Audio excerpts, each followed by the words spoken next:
Hey, Earthlings, welcome to the Never Goes Wrong Animal Rights Show. Oh, it's smooth as a baby's bottom. We're having all kinds of technical problems today, folks, if you couldn't tell. We ain't even started. Yeah, we're going to introduce you to the wacky, wonderful world of Allan Jackson along the way. With because you're three people now, aren't you, Allan? So I am three people. yes. Yes.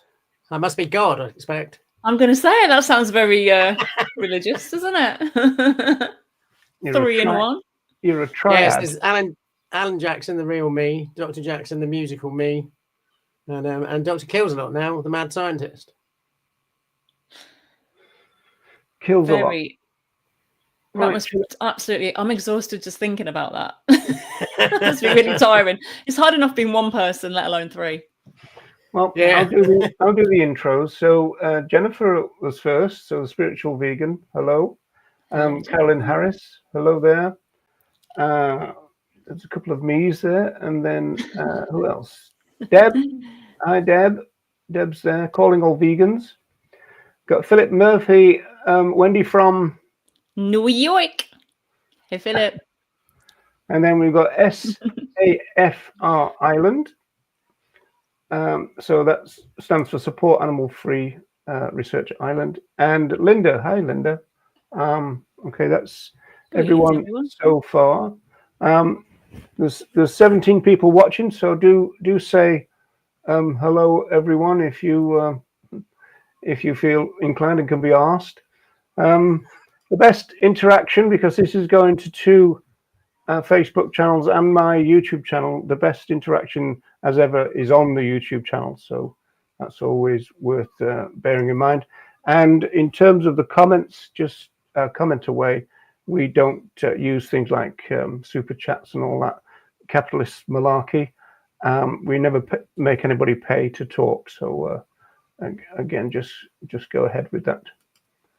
Should you be panicking about a few more? Sorry, Roger. Just I was saying, we just had a few more people pop up as well. Joanna says hello, and Deborah from Wales Against Animal Experiments, and we've got Jeremy the Ape here as well, and Sheila. Didn't notice any technical issues whatsoever. Thanks, Sheila. Ronnie says hi from Louise. Hey, Ronnie and Louise. And Philip says smash that like button, fam.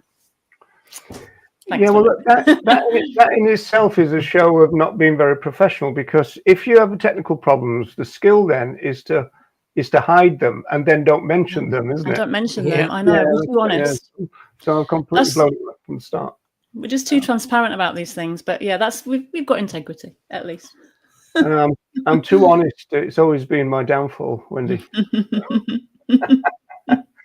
So this is a bit of a different day, isn't it? Because we're talking about vivisection mainly, and we've also got a news item that we wanted to talk about, which actually does have a link to vivisection. So let me get that up first. So where are we? There. Okay, so this is. Do you want to talk about this a little bit, Wendy? Yeah, I'm just trying to find it. Sorry, I know you've got it on screen, but I don't know if I'll be able to read it there. So it's basically, though, an article about a so-called rat hero in Colombia, and basically they've got a whole team of rats who are trained to sniff out landmines and other sort of explosive substances and other things as well. In fact, I'm just going to, try to get in here. Things like infectious diseases as well. But the reason this is in the news at the moment is that Ronin the rat has set a record for sniffing out over 100 landmines. And that's the most that any rat has ever uncovered. I think the previous one was about 70. How many did he do before? There was someone who did about 70 something, and they got a gold medal, a gold medal for heroism, basically. So it's basically, I just thought this was a really interesting article in terms of from a rights perspective versus a welfare perspective, and the whole kind of entanglements of the human issues with the landmines and the using our fellow animals to help humans, etc., without their consent. So I just thought, yeah, quite an interesting mixture there. I don't know what everyone else, if anyone else found anything interesting about this. It's a team called an organisation called Apopo, I think that's how you pronounce it, who train rats, and they're a charity. So obviously, yeah, they're saving a lot of lives. They've kind of discovered over 16,000 landmines since 1998. I think since the civil wars have kind of come to an end. Over 20 years of civil wars have left these explosive devices around. So, I love the language. Sorry, Alan, go ahead. We've got a slight delay, people, so forgive us. Yeah, one of the first things that comes to my mind straight away is there's this article is all about one rat, Ronin, and but they're saying there's 170,000 bombs or whatever lying about all over the place, and Rodin's managed to do 100. So clearly Rodin's not on his own. There's clearly thousands of rats that have taken part in this without wishing to. Yeah, it's all framed around the one hero, isn't it? Yeah, they have got a team. Came to my mind. Sorry, Wendy. No, that's fine. Go ahead. Yeah, which was that obviously they use rats because of their weight or lack of weight, and so shouldn't necessarily go off when they tread on a landmine. But I mean, does that mean that they never do? And if they do, they're probably not going to tell anybody, are they? Because it's it's not exactly kind of like the kind of news that they'd want, presumably. So that kind of came to my mind, because there is a little bit of interesting language. 104 rodent recruits. Yeah, right. So yeah, I wonder how they kind of signed them up, as it were. Yeah. And again, like you said, there is that connection. Something this reminded me of as well when they talk about the hero rats, because obviously they've got these so-called recruits who have obviously just run to sign up for this heroic venture. Is that statue that is outside the the one in Russia? But it's the sculpture in Siberia, and it's outside the Institute of Cytology and Genetics of the Russian Academy of Sciences, and it's a statue of a monument to a so-called laboratory mouse. And of course, that's just giving the mouse a role, laboratory mouse, which again, the language is really interesting, and for services to humanity. And it just brings to mind, doesn't it, that thing about we're actually calling the rats and the mice and whoever, and going back to so-called vivisection, we're calling them heroes because of their service to humanity and how they're furthering the health or science, or in whatever way they're being used.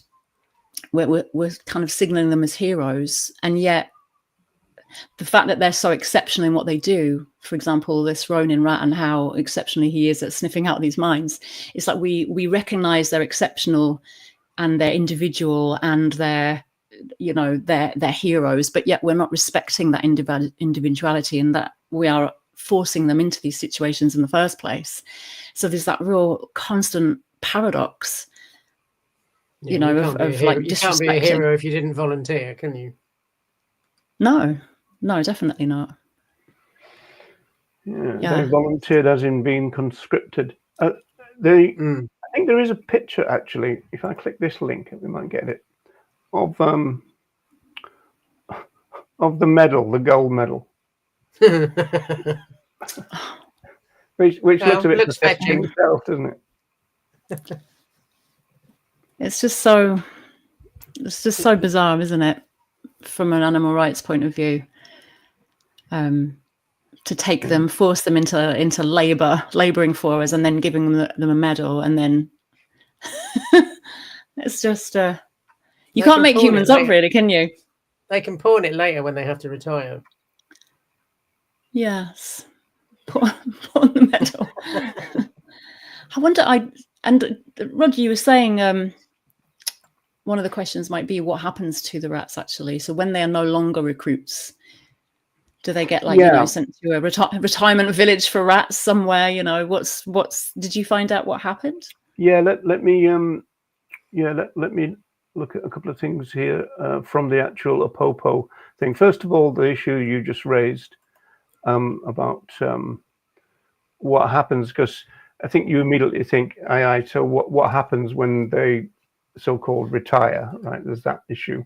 So they've got a page called Animal Welfare, and right at the bottom of it, it says retirement. And so they're retired to its home cage. So it sounds like a wonderful retirement to a cage.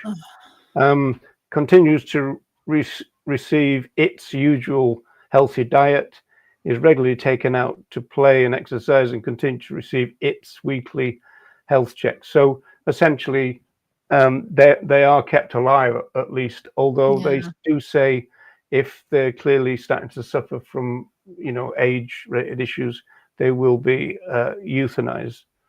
So because you wouldn't put it past them as soon as they stop being useful. That's it, they're gone, right? And of course, that's it. That's if this is telling the truth, of course. That's another issue. Alan just dropped off. Oh, and by the way, someone asked if Nella okay. Yes, she is. She had plans for today, so she just couldn't make the show. So yeah, and I believe it might be her birthday. I don't know if she wanted me to say that, but anyway. So yeah, she's not with us. So we do miss Nella. We decided to go ahead with the show just because it was time sensitive for Alan for this campaign that he's running that we're about to talk about. So, and he's just dropped off, which is really helpful. Time sensitive. Time sensitive, yes. But just going back to some of the comments actually while we're waiting for Alan, let me just scroll back up. So we've got people, we've got vegan humans saying that it's hypocrisy. Absolutely, but of course we know by now that's quite standard for humans, isn't it? Exploitation involved, and are they being overworked? You just don't know. But again, I guess that's a welfare. You can still put them up on the screen, can't you, Wendy? Yeah. Oh, I can. Sorry. Yes. Yeah. I can. You've forgotten your power. Forgotten my magic powers, and how many lost their lives doing this forced labor as well. And yeah, we don't know that kind of thing. And then Deb says 1 minute we call them heroes, and the next minute the term rat is used as a slur. I know. And actually, rats actually generally get a very rough ride, don't they? Like in many populations, they are seen as so-called vermin, and people will do their utmost to not live side by side with them and just to kill them, destroy them. If they so much as see rats around. It's I heard a man outside my house recently. I think his little girl, probably about 4 years old, had seen a rat running about, and she said, "Oh, Daddy, a rat?" And he said, "Oh, yes, they're vermin." What do you mean? He said, "Oh, they spread diseases." And I just thought that is how we're starting the brainwashing very early with young children, isn't it? Of and they're just living their lives like we are. So really upsetting. But presumably that just goes back to the plague, doesn't it? Yeah. But actually, and it wasn't really the rats anyway. It was the fleas living on the rats, I think, that spread the disease, wasn't it? Is that right? Am I remembering that right? Remembering my history lessons. Well, luckily humans never spread disease, do we? So. Yeah, I was just thinking that. Yes. We're all on lockdown from COVID, and it's like, but the vermin's out there, Okay, so finally on this, then let's just have a look at this. I'm playing it. I think it's not going to have any sound. In fact, I don't even know if it's got sound. But there's one little bit that I wanted to stop it at because it's kind of really interesting in terms of the arguments about this. Oh, there is sound.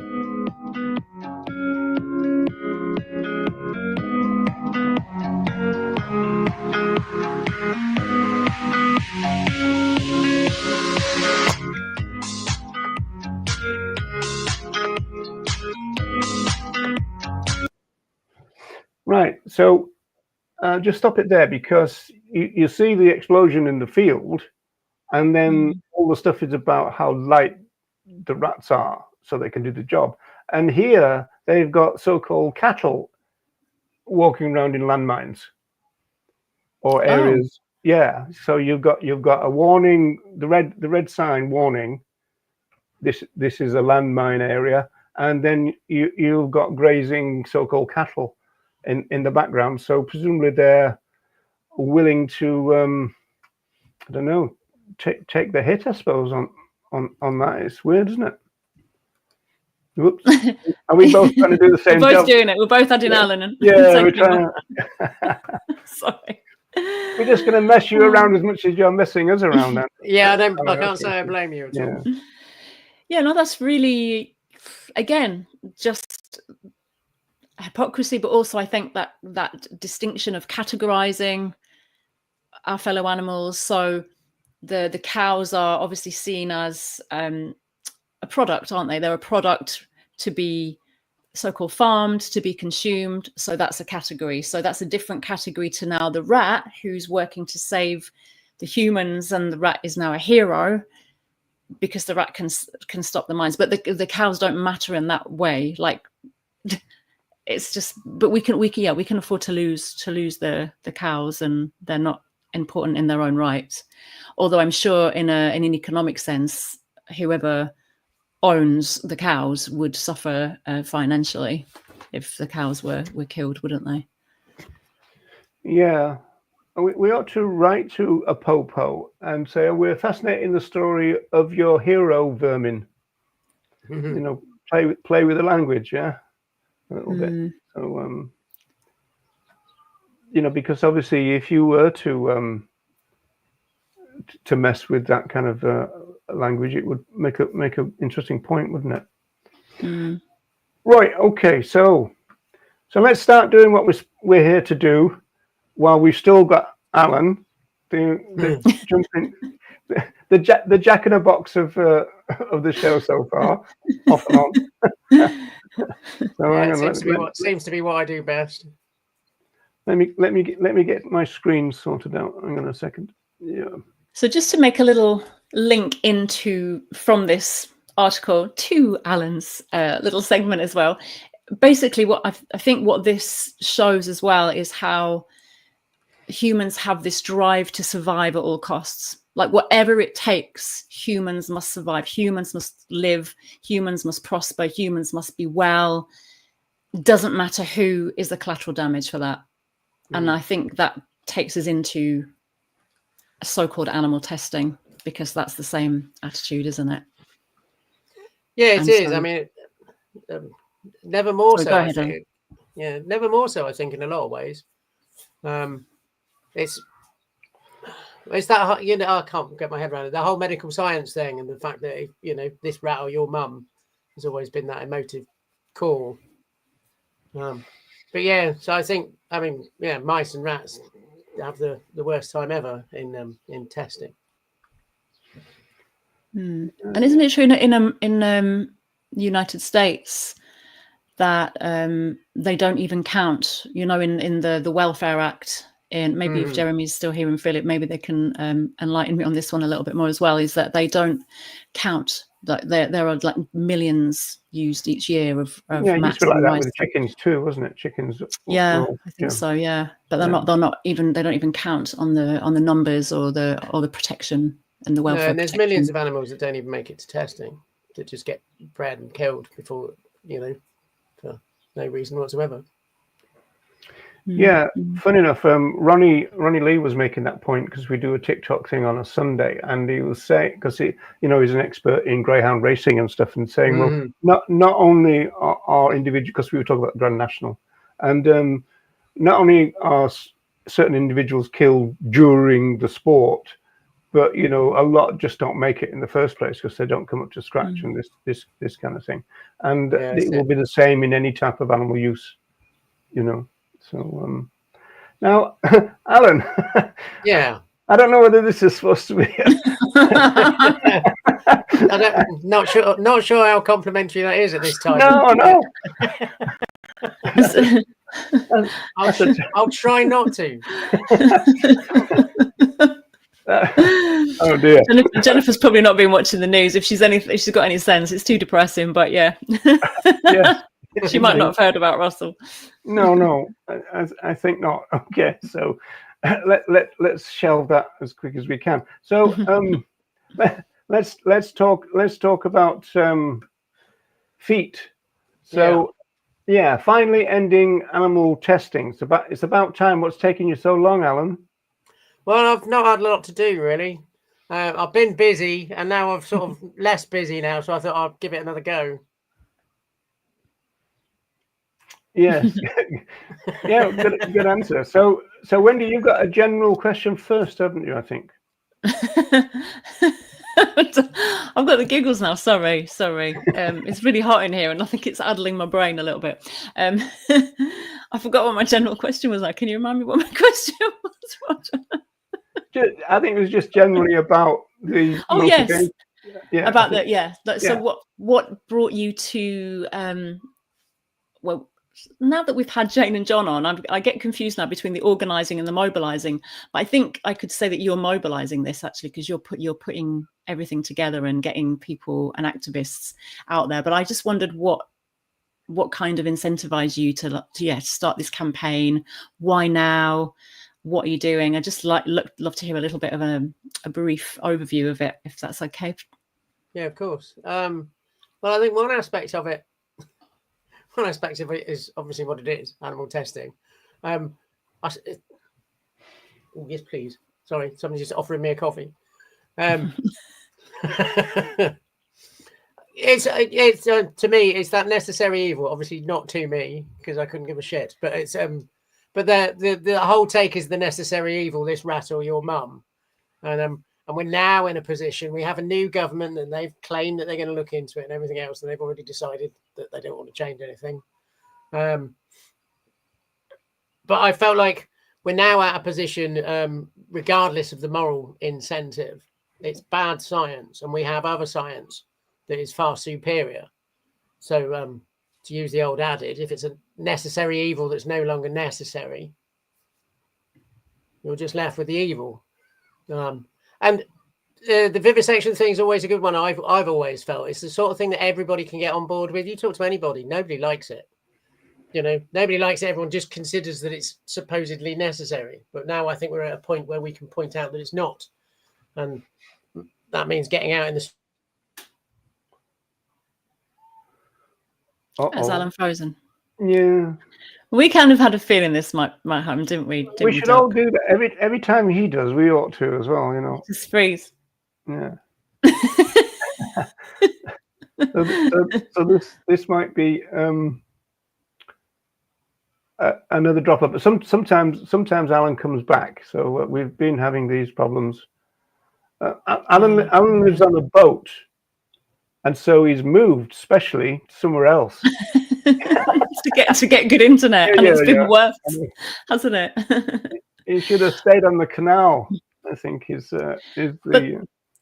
But just to pick up on what Alan was saying, actually, about it's either the rat or your grandmother, that comparison that's always been kind of implied in the so-called research industry.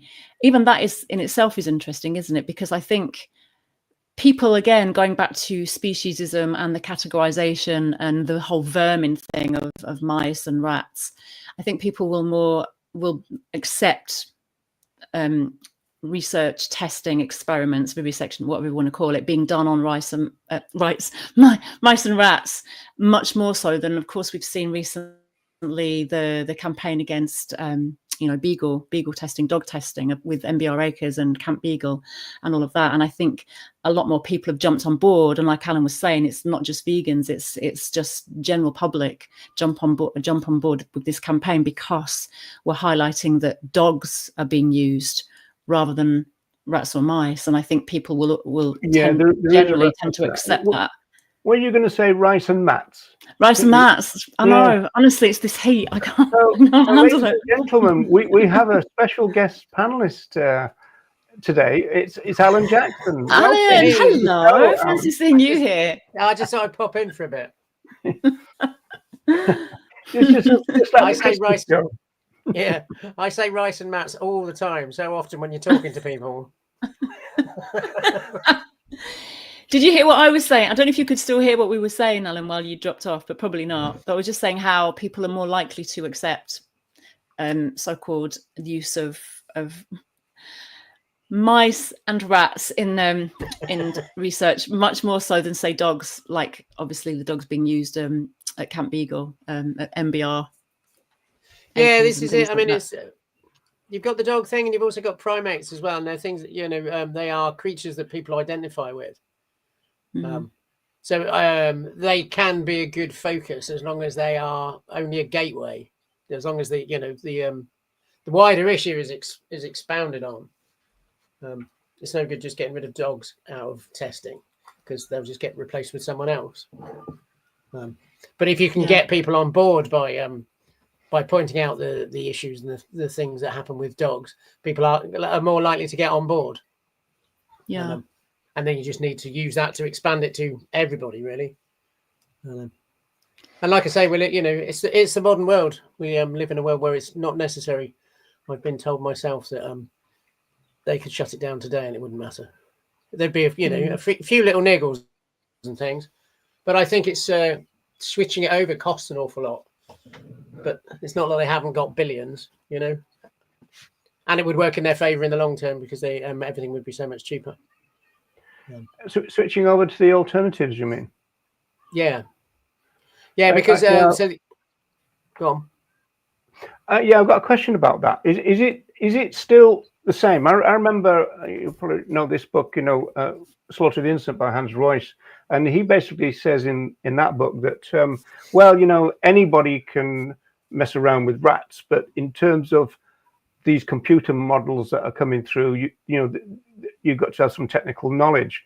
Now, you would have thought now, in terms of alternatives, that with people being much more computer literate and everything now, that there would have been some major advances in recent years. I mean, do you know anything about that? Because I'm kind of out of the loop really with vivisection at the moment. Has Alan frozen? Yeah, looks like it. This is just going to be his way of getting out of difficult questions. Let's not face that question. Let's just drop off. See, I think there are advances happening all the time, and I think especially with technology, and I know there are a lot of organizations, even who are not animal rights organizations, pushing like Animal Free Research UK and people like that, who are pushing for, I know they call it the 3 R's: reduction, replacement, and refinement and all of that stuff. But I do believe there are all of these kind of advancements, but I think a lot of the time it's the system that's so established, and it's the way we do things. Do you know what I mean? It's like so established, and the institutions, and even the way funding is given to students coming through universities and just things like that. I think it's like a real monster of an institution where things just work this way, and it's so hard to break away from any of that, the way things are already done. The cogs turn in this way, and how do you break in? Like any system we can see, like there may be even individuals within that system who reject it, or like I think Mark Beckhoff says that he dropped out of a course early in his university career because he would have had to do sort of experiments on our fellow animals, and so he dropped out. There are individuals within this, dissection and things like that. I believe, and there are people, and I can't remember the name of the film. I think it might have been. I interviewed him on my podcast, one of the first people, and I forgot his name now.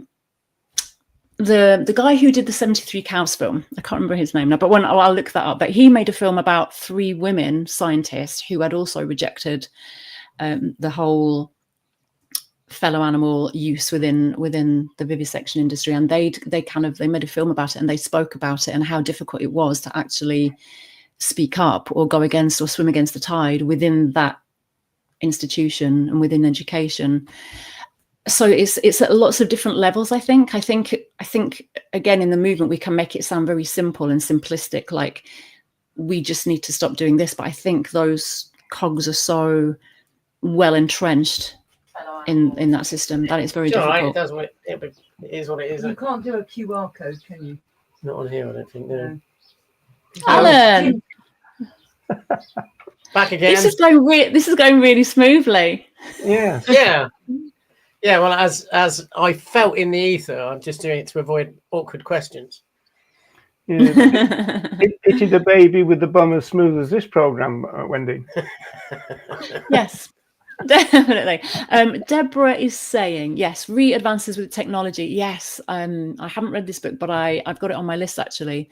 Recommend Dr. Pandora Pound's book, Rat Trap, which outlines all types of NAMs, including in silico methods. So that's an interesting one to get more information on that. Thanks, Deborah.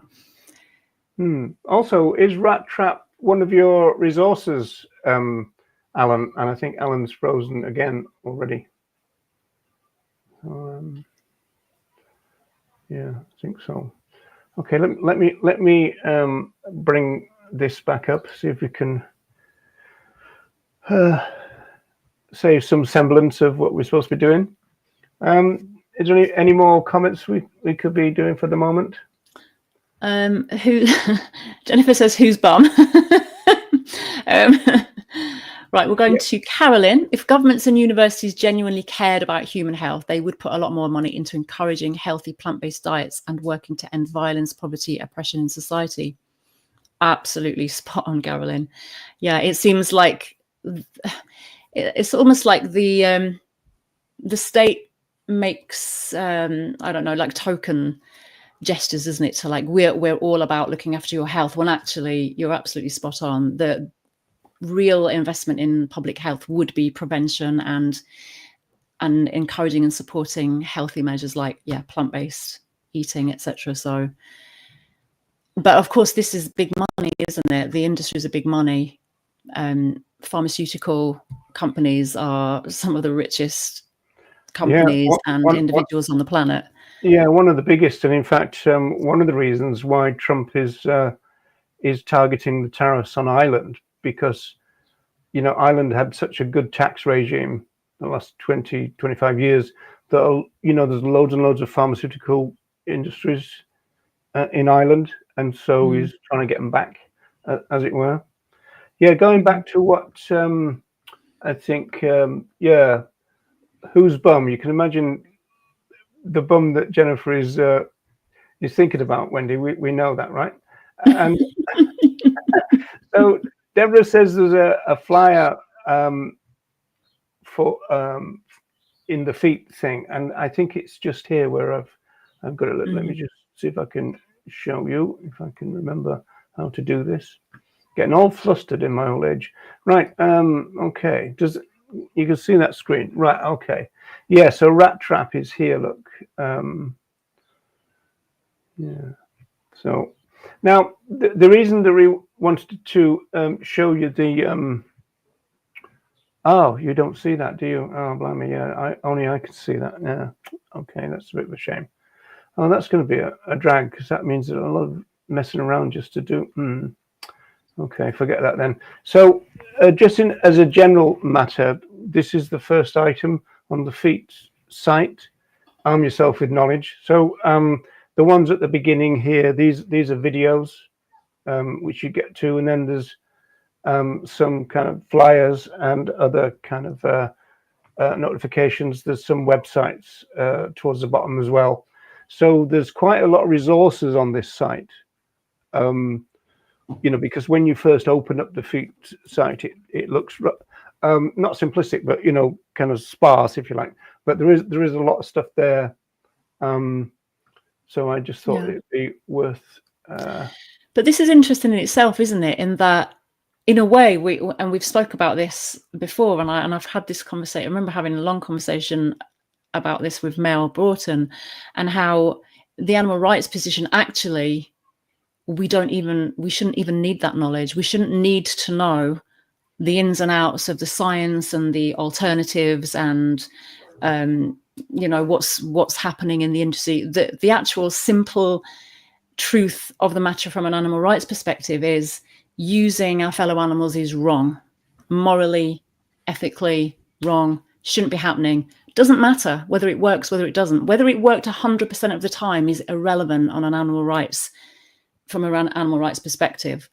But of course, that goes over people's heads. People don't hear that. They don't listen to that because, of course, we're in a speciesist society. So that's where all these arguments then come in that arm yourself with knowledge, so that when you do speak to people, when they come back with these arguments of, oh, but, you know, if they weren't testing on animals, then my mother would not be able to get this help with cancer and blah, blah, blah. Then, of course, you can arm yourself with the knowledge and have those scientific conversations.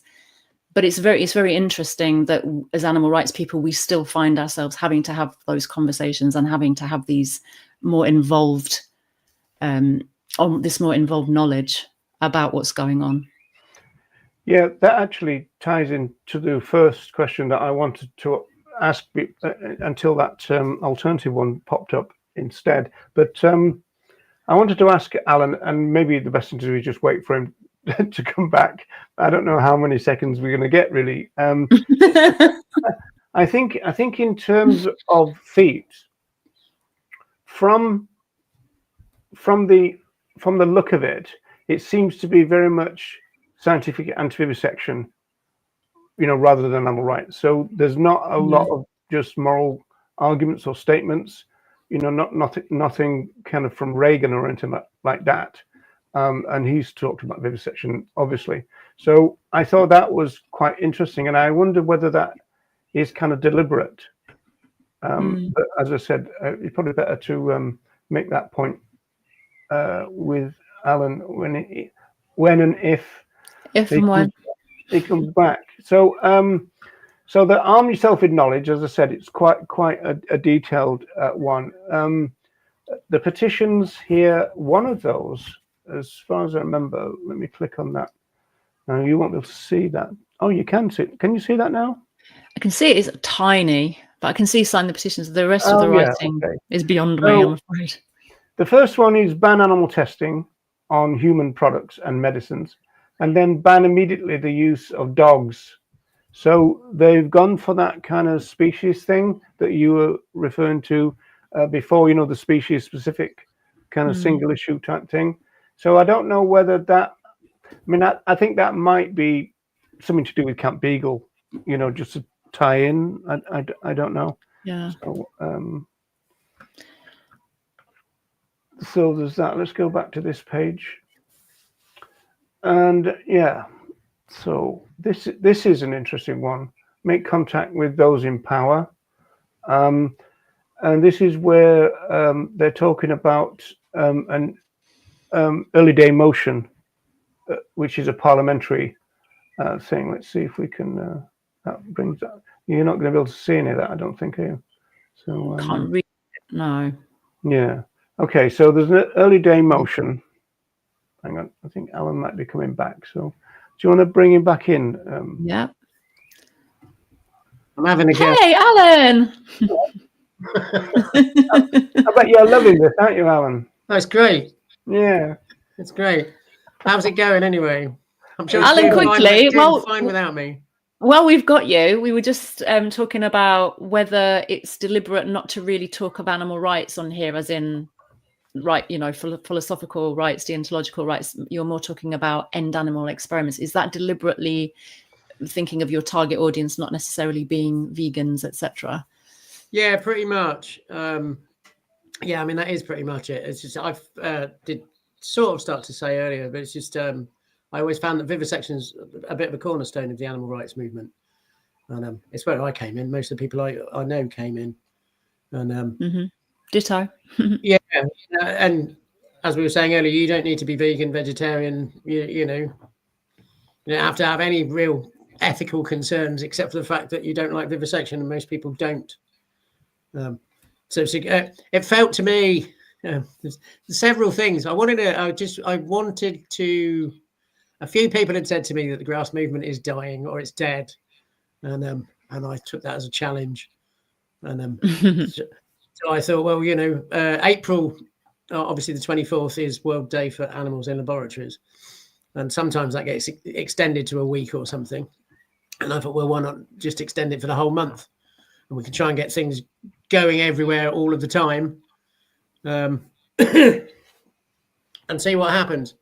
The idea was to have 30 days solid. That may or may not happen, but the hope is that there'll be something happening every day throughout the month. I've been running around like an idiot. Yeah, what's been happening so far? Tell us a little bit about what's been happening. I saw pictures of you outside British Heart Foundation. Yes, yeah. I did a few of those, but so April the 1st is when it started. So people went out chalking and dressing up, and basically with the banner slogan that animal testing is for fools. With that being April the 1st, and then just now I've just it's my birthday, by the way, April 1st. Yes, I know. Yeah, it's also another good friend of mine's as well. So that was April the 1st, and then we're targeting universities and charities and laboratories. So this first week, and the last week of April, students are at university, and the universities are open right through the middle of April. They're not. But we've got lots of stuff coming up. Do you want me to reel it all off, or should we go back to the 5 things you can do? Thank you, Vegan Humans. Thank you very much. Just while you're pulling that. Oh, sorry. Go ahead. No, I was just while we were waiting. I just thought interesting language. Oh, not that one. Sorry, this one. Just an interesting language point, actually. World Day for Animals in Laboratories. Phrase normalizes animal use in labs, and that's something, of course, we have to really watch. And I know sometimes people call, say, laboratory rats laboratory mice, and I always change it and say rats being used in laboratories or mice being used, and I always put the used in, but never give them the job. But it's really interesting that I say F.R. Island, thinking even this normalizes it. I'm wondering if they have any other suggestions that they might prefer. Be really interested to hear. Yeah, I mean, I remember way back, always talking about laboratory animals rather than animals that are in a laboratory. Like they planned to be there, like they fancied the idea. Yeah, like that's their job. That's like what they're here for, And of course, that's what we do to all fellow animals, isn't it? Dairy cow, racehorse, laboratory rat. Yeah, that's it. Yeah. I mean, so you could have animals forced into laboratories. You were forced. Yeah, that would work. Forced is a good one. Yeah.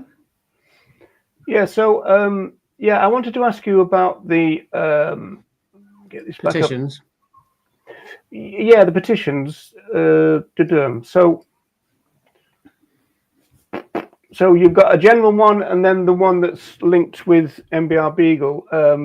Is that right, Alan? Yeah, that's right. Yeah. So the one on the left, I can't really tell from here, but the one on the left is about all animals in scientific testing to be ended. The MBR Beagles one, they had a petition that they started before this. I think it was a 9-year-old girl put it together to stop testing on beagles. So they put that one out, and that's gone way through the roof on the numbers that are needed, and that's being heard on the 28th of April, I believe now. And does that relate to this that Sheila mentioned here, Alan? The one related to Camp Beagle attracted over 200,000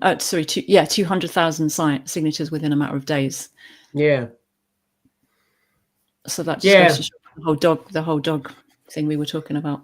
Yeah, and I think I don't know that much about it, but I believe it was put together by a 9-year-old girl. So I mean, obviously that helps as well, doesn't it? Help this young girl to protect dogs.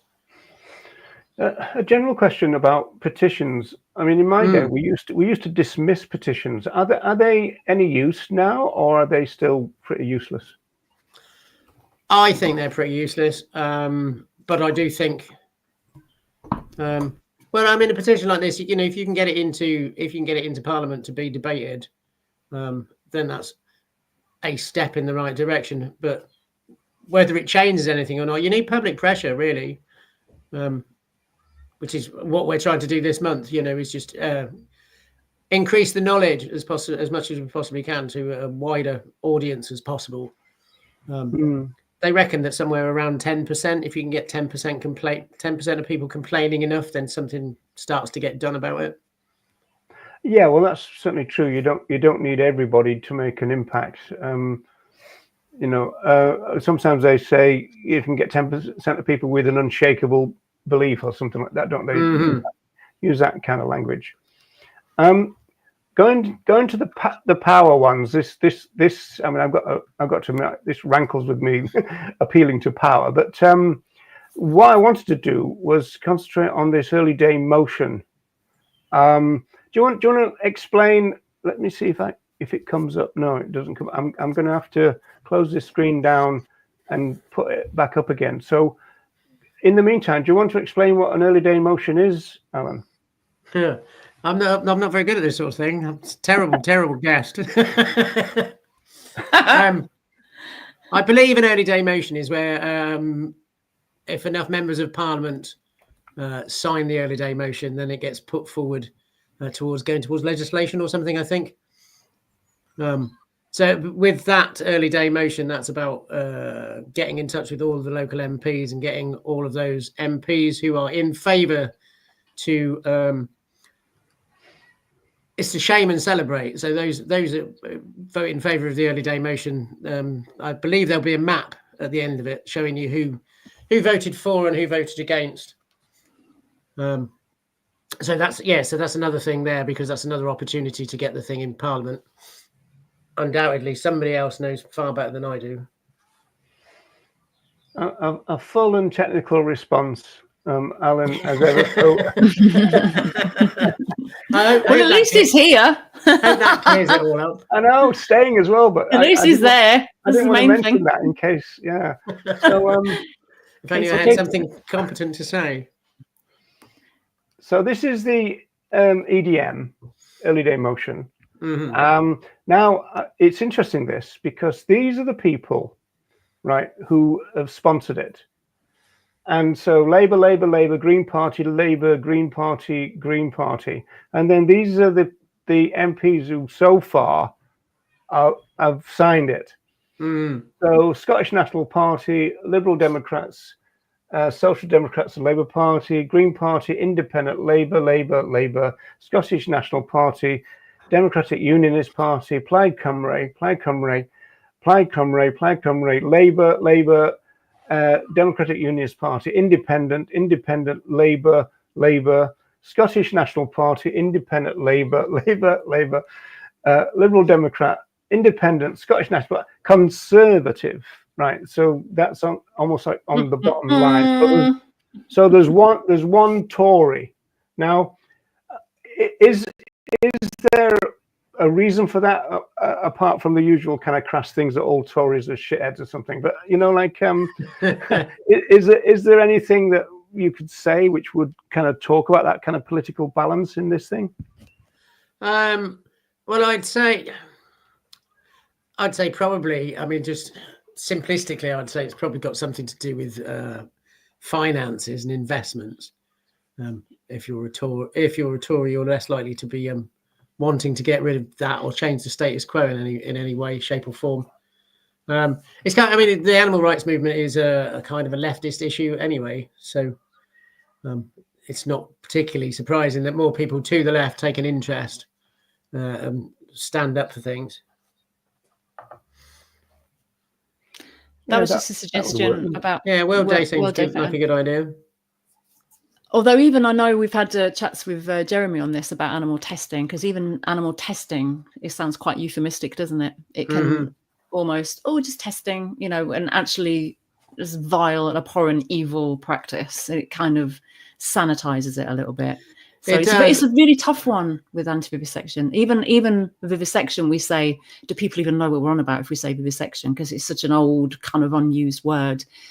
It's hard to sort of get the meaning across without sanitizing it or normalizing it. It's a tricky one, I think. So I'm really open to hearing people's suggestions on this.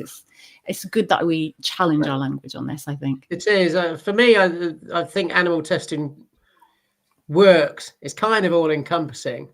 And at the same time, it's a simple thing to comprehend. Whereas vivisection is a strange word at best, and anti-vivisection is just a mouthful. Yeah. And I think with most things, you can start by saying testing, and then when people go, "What's that?" you can explain in all its glory.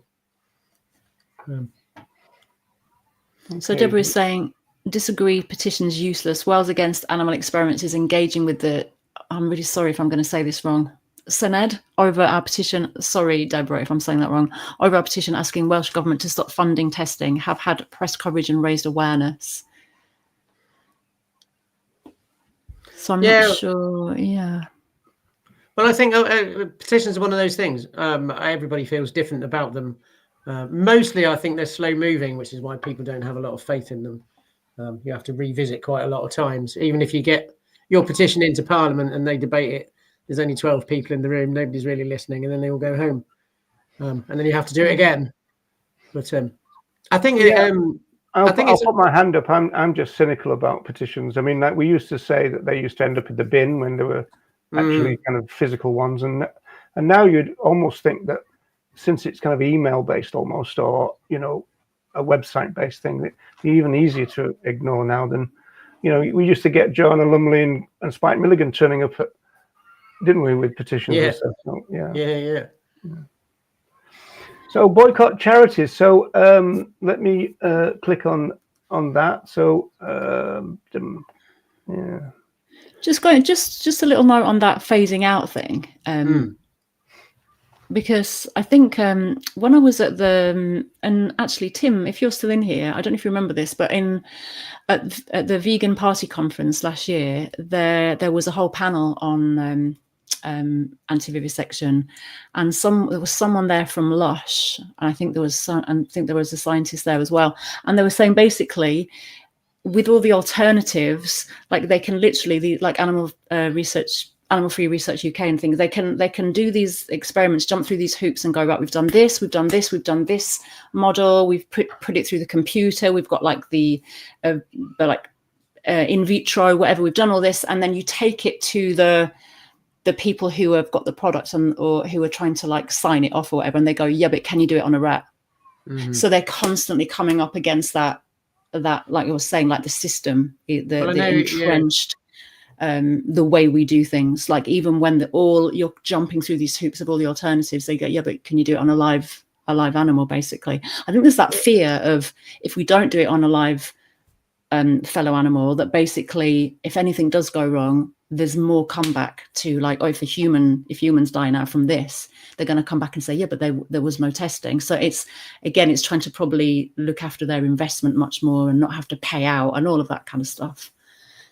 Yeah, definitely. I mean, there's an awful lot of deflection, isn't there? Yeah. To have a point to make. Here we go, Tim. Tim's come back on that one. Tom Harris points out the industry don't actually want accurate results. That was something else that came up, which was really interesting. Yeah, on that panel. Thanks. Thank you, Tim. Well, from the research, they don't want them. What? How does that work? Yeah, I'd have to look back at my notes of what he was saying about that. Actually, Tom, you're going to be interviewing Tom, aren't you, Alan? I am, yeah. I expect it to go better than this. So it'd be really good to hear about that, about not wanting accurate results and why that might be. Yeah, it's I don't know, it's a debatable subject, isn't it? If you don't get accurate results, it means that you can continue your funding. Most of the funding comes for tweaking something that's already been done 1,000 times and just changing it slightly. Yeah, because that's the thing, isn't it? These organisations, they don't share information as well. Like, so the same experiments and the same tests, whatever we want to call them, the same evil is being practiced unnecessarily on these individuals because it's already been done. It's been shown over here that chemical is whatever. But we don't share that information because we need to hold on to our investment. We need to hold on to the knowledge and the power. So you just go and do it yourself over there. And it's like, this has like been multiplied. It's unnecessary in that way as well. It's been, done multiple times unnecessarily. Yeah, I was talking to somebody a while back. And they were saying peer-reviewed papers. Lots of the editors that do the peer reviewing don't like to accept anything that hasn't had animal testing done. So you could find some really good information, you know, and then try and get it peer reviewed, and you can't get it peer reviewed because the person who's reviewing it doesn't accept the fact that you haven't done any animal testing, or you know, within your paper. So it's uneven balanced even in that, you know. And then kids in university, kids, look at me, old man. These young kids. People in universities are also in a lot of ways forced into doing testing. Causes PTSD in a lot of lab technicians and students and stuff. It's I can't think what they call it, but it's about caring for someone at the same time that you're torturing them. Really messes with your head for some reason that I can't quite understand. Yeah. Right, let's get back to it. So you've got some charities that you want people to boycott, and I suppose really the first issue is the fact that presumably people don't actually know. Is that right? Yeah, that that charities are involved. Yeah, most people. Surprisingly, the amount of people that don't. In the last few days that I've been out, sort of targeting cancer research in the British Heart Foundation, we've turned a lot of people away. You know, just by giving them a flyer and giving them a 30-second stripped down account of where their money's going, and and lots of people are just like, oh well, I don't want to do that then. I didn't know, and also I don't know whether you've noticed this. I mean, it's been the case for years. If you go to the people collecting money for these charities, and you say, "Does this charity fund vivisection?" and they'll always say no, and then some might say, "What's vivisection?" And so, or if they don't, you can then ask them what it is, and they invariably don't know. But it's just a knee-jerk response that they say, no, they're not, you know. So sometimes you can actually, you know, I mean, I've known people go, oh, right, I'm not doing this then, and, you know, put their collection tin away, as it were. Yeah, I mean, I know that the manager of the British Heart Foundation that we were at on Friday, I think, I can't remember, to the day. The management in there, she's came out and she was kind of horrified about the fact that we were outside and we'd written victims of charity on the floor, pointing to her shop. And but it was I felt quite sorry for her, really, actually, because it was like, it's her job, it's paying her bills, it's all she's got. She's got very little chance of getting another job, you know. And I don't think she was aware, really, that they were responsible for animal testing until confronted with a leaflet. And she got quite upset by it, which I can understand. And I suppose, you know, she's got the added turmoil now because now she knows that they're not nice people to work for. But she's got to keep still paying the bills and putting the food on the table. Yeah. But there's a good there's a good website. I think it is the Victims of Charity. I can't remember. But you click on there and it's it's just an enormous list of all the charities, and it's very easy because they're either red or they're green, and if they're red, they're not very nice. Which is quite good, you know, and it's the main ones really: cancer research, Alzheimer's, British Heart Foundation, diabetes. If it's got UK on the end of it, it's probably not a good thing. No. This point is interesting, isn't it? This idea that, you know, big pharma or pharma don't want well people, but it's not something the general public like or want to hear or accept, is it? Well, it's a poor business model, isn't it? Curing people. Absolutely. I mean, if it was, wouldn't do. No, I mean, if it was a genuine cure, then you can only sell it a very few times before you run out of customers.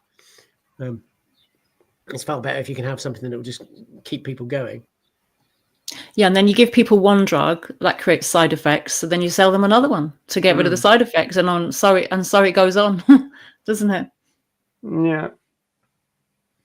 The people who gave people lung cancer probably were involved in the thing. Oh yeah, I wanted to ask you to clarify something here. Yeah. You mentioned about the logos. Yeah. So it's important to say, isn't it? Because there might be people watching the recording or in the chat. You really need to have both on one product for it to be vegan friendly, right? You know, because one will be about whether there's any ingredients derived from our fellow animals, and the other one will be about the flying what's it called, the leaping bunny, will be about the vivisection part of it. So you kind of need both. As Alan frozen, I think he might have. Oh, yeah. right. So this I thought is pondering my deep question. I thought he was pondering that. This is a contentious point actually, because I've had arguments over this with Cruelty Free International, because they sell products. They're all about obviously the cruelty free logo or blah blah blah, no testing, all very good, and yet they've got products on their site, or they did when I last had arguments with them, that have for example, they'll sell a cream that's maybe not tested on our fellow animals, but it contains honey, something like that. And I had this conversation saying, why are you putting this cruelty free label on and yet you have honey in your products? Yes, but we just focus on the testing side. We don't focus on that side. And it just doesn't make any sense to me. Like, how can you say something, even if you're using the cruel word, which obviously in an animal rights context, we don't really focus on cruelty, we focus on the use. But even in that context, the bees are being used. Whether you think that's cruel or not, they're used. It's just unethical. I don't understand how they don't put those two things together. And the same with, you get maybe the vegan label might not contain so-called products that are taken from a fellow animal, like honey, like anything that are in other products might not contain the actual products, but they may well have had ingredients in there that are still being tested, that are on a rolling testing, which the rolling testing is an important one to look out for, because some products will say they haven't been tested within the last 5 years, for example. We don't use any ingredients in our products. Our products are not tested. They might not test the actual final product. They might contain ingredients that have been tested. So that's important to look into the ingredients as well. But also they might say, we don't use any ingredients that have been tested within the last 5 years. But that means today, they're still testing products that they're going to be selling in 5 years' time. So you have to look for companies that go, we cut off testing. We have a cut-off date. Like, I think, for example, Superdrug, it was 1985. I think I have that number in my head, I believe. Something like that. So you have to be really careful also when you speak to these companies, because they try to kind of hide a little bit, and confuse people with the policies. But yeah, these two labels, that we need to start putting these things together. Vegan should mean vegan. Vegan should mean it is not being tested, nor the ingredients, from a cut-off date. I feel really passionate about this. Yeah, I totally agree with you there, Wendy, because one of the shocks I got when I moved here was that my local supermarket, they had products endorsed by Peter, the group, not Peter Singer, which again had honey in, and so you just don't expect that, right? And so, yeah. No, I wouldn't expect that at all. I thought so. To clarify, then, because I nipped out for a minute. Where did you go, Alan? I just went for a quick stroll in the garden.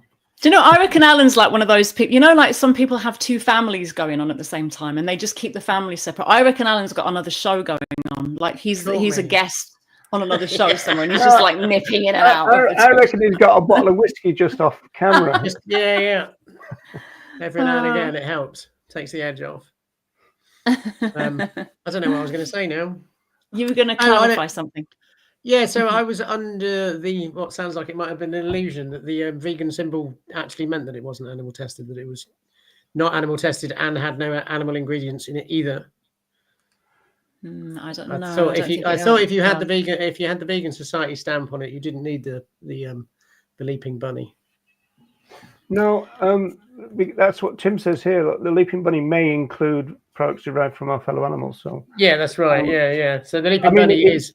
It shouldn't be. I mean, I'm totally on board with Wendy's position on this. I mean, like they both should mean both. You know, because I mean they call it cruelty free, and I know that we've got a problem with that word in the first place. But you know, but it's far from it, though, is it? Yeah, that's right. Yeah. Right. So that's the bottom. That's the bottom of your page. Yeah. Yeah. Go on. Well, just there's a lot on there, so would encourage people to go onto it and have a look. Certainly, that thing about keep. So just to clarify one thing, we might be talking about slightly different things there. Because the Vegan Society maybe only put their brand on when it's checked that there's no so-called animal testing, but that's different to maybe sometimes the people put vegan on, so maybe not that, just to kind of not conflate those two, Vegan Society and vegan label on a product.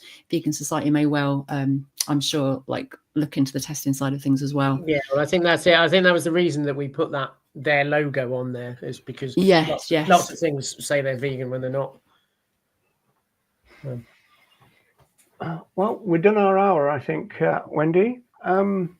Yeah, but Allan hasn't. Allan's like literally done half 20 minutes. Oh, yeah, part-timer or what? Yeah. He needs to make up his time in detention, I think. Yeah. Yeah, you can start all over again. I'll just put you on your own. Just leave it. But, I don't know whether we want to go to this lab-grown meat thing or not. I mean, I think we've probably covered that in the past, but I tend to think this is an interesting one in relation to so-called pet food, because I mean we know that vegans get really hot under the collar when it comes to plant-based, dog and cat food, which I don't really understand why in relation to dogs who are omnivores, but obviously obligate carnivores, cats are a different issue. But that seems to me to be a solution to that, at least. And then, of course, it depends on how it's produced.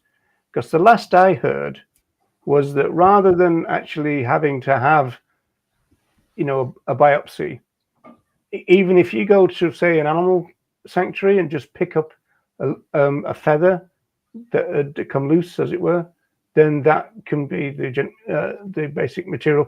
I don't know that for sure, but that's the last I heard about it. Yeah, I'm not entirely sure myself. I think we're still making them from biopsy from animal cell cultures to start with, but I'm sure they're working on getting rid of it. To my mind, it feels a bit weird to me. I mean, it's jury's out for me on lab-grown meat, I'm afraid, at the minute.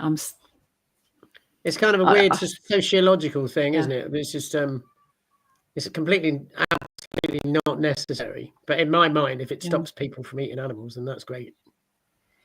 As long as we're not still using fellow animals to create it. Exactly. Yeah.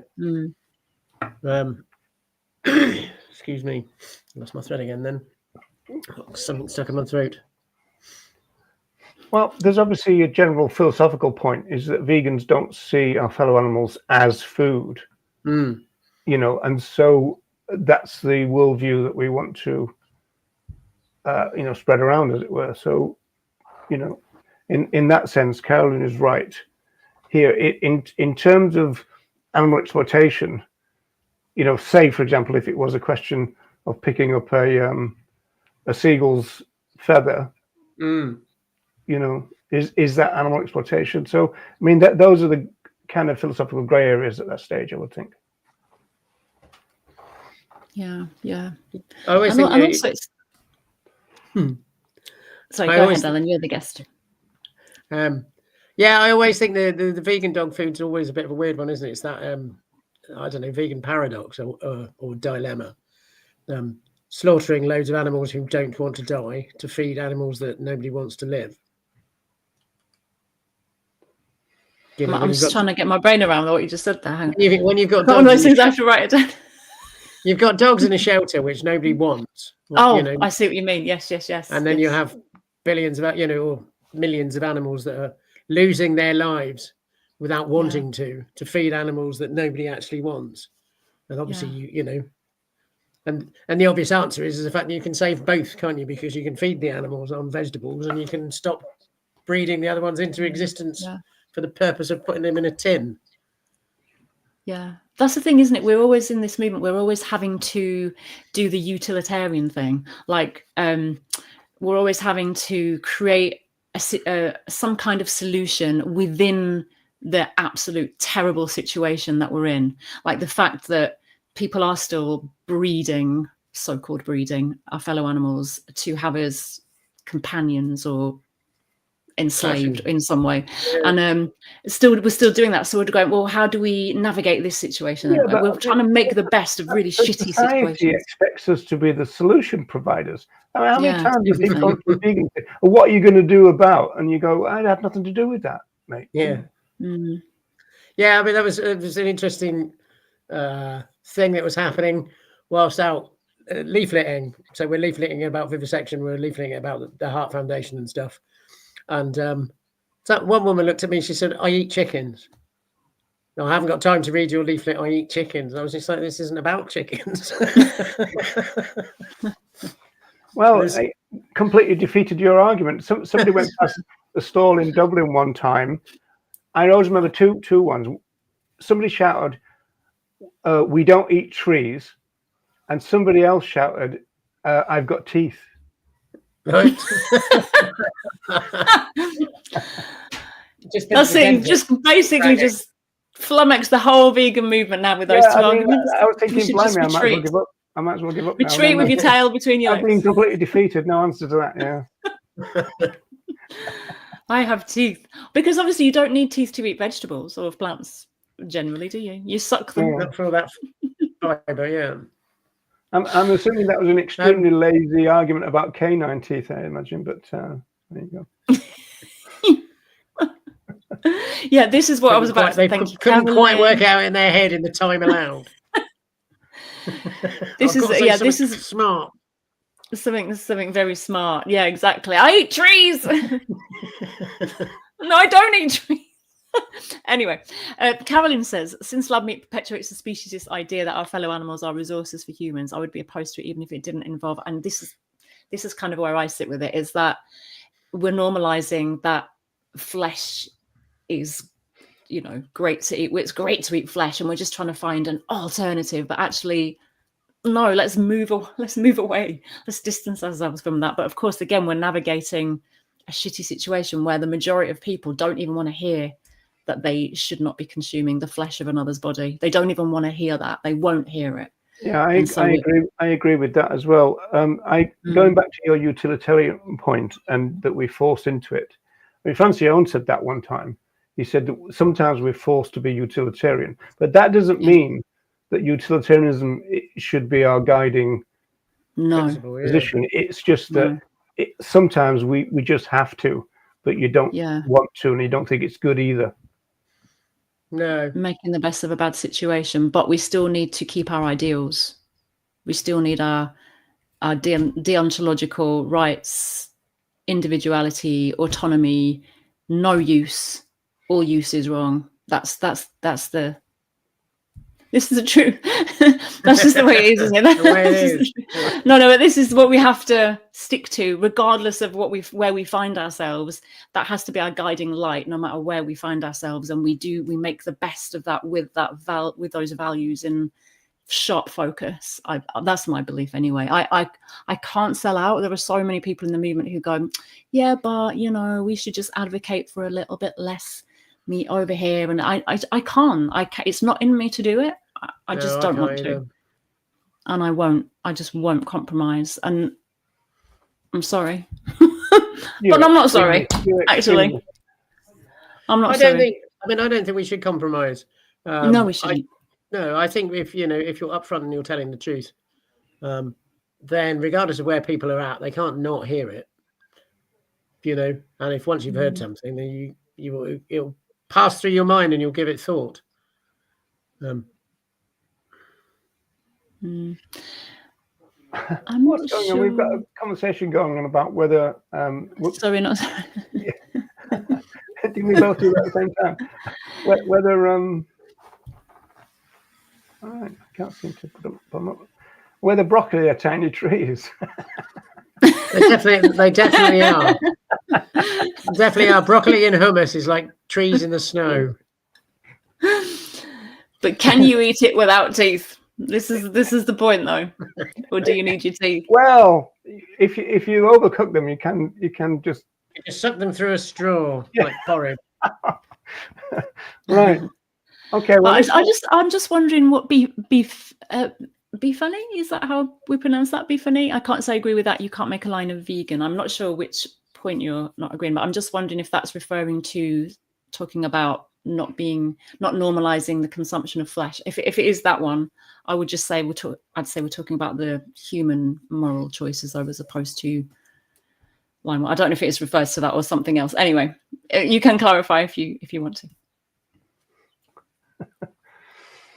So, how did you end up? I was just about to ask Alan about how come his internet connection was so good now, and he's gone and frozen. You jinxed him. You jinxed him yeah. with your telekinesis power, or not kinesis, because that's moving things. Your telepathy. Indeed. So, shall we draw this to a close? Do you think, Wendy? Or actually, I suppose we ought to let Alan come back to say goodbye and the last yeah, word. we better do. Yeah. Ronnie says you do need your teeth. You do need your teeth. Let the part-timer back in. Okay, now I've got 2 Allan Jacksons in the remove that. First we had none, then we had 2. That was bizarre. Quick, ask me a question. Then there were 3. Well, we want to say, have you got any final words that you want to say, or anywhere you want to direct people to or anything? Yeah, so go to the website, go to the Facebook page.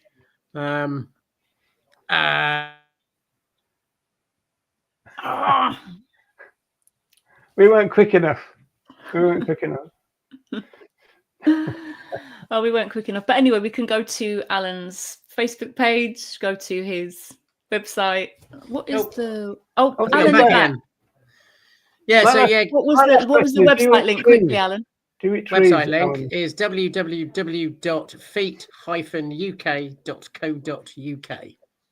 And F.E.A.T as in F.E.A.T. F.E.A.T. Yeah, finally ending animal testing. So we got action packed month. We've got various different speakers, including yourself, Wendy.